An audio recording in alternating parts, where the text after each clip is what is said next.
মনোনয়নপত্র যাচাই বাছাই শেষ, আপিল শুরু কাল। ফেনীতে বেগমজের আসনে বিএনপির বিকল্প প্রার্থী। দ্বৈত নাগরিকত্বে জামায়াতের দুই প্রার্থীর ফর্ম বাতিল।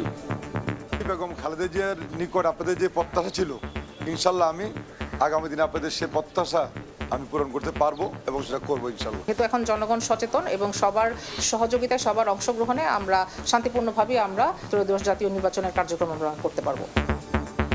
কয়েক প্রার্থীর মনোনয়ন বাতিল করায় জামায়াতের ক্ষোভ। সুষ্ঠু নির্বাচনে ভূমিকা রাখতে তারেক রহমানের নেতৃত্বে কাজ করছে বিএনপি।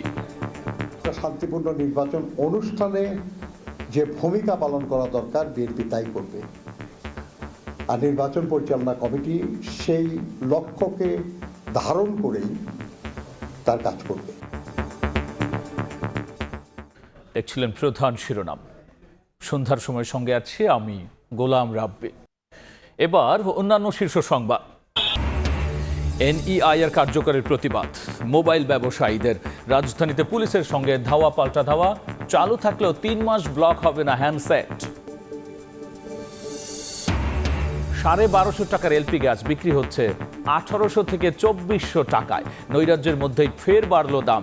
নির্ধারিত দরে পাওয়ার নিশ্চয়তা দিতে পারছে না বিইআরসি। নিউ ইয়র্কের ব্রুকলিন বন্দি শিবিরে প্রেসিডেন্ট মাদুরো। নতুন সরকার গঠন পর্যন্ত ভেনেজুয়েলা চালানোর ঘোষণা ট্রাম্পের। প্রয়োজনে আবারও সামরিক অভিযানের হুঁশিয়ারি।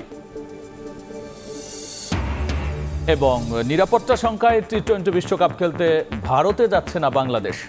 আইসিসিকে শ্রীলঙ্কায় ম্যাচ আয়োজনের অনুরোধ বিসিবির। টাইগারদের স্কোয়াড ঘোষণা।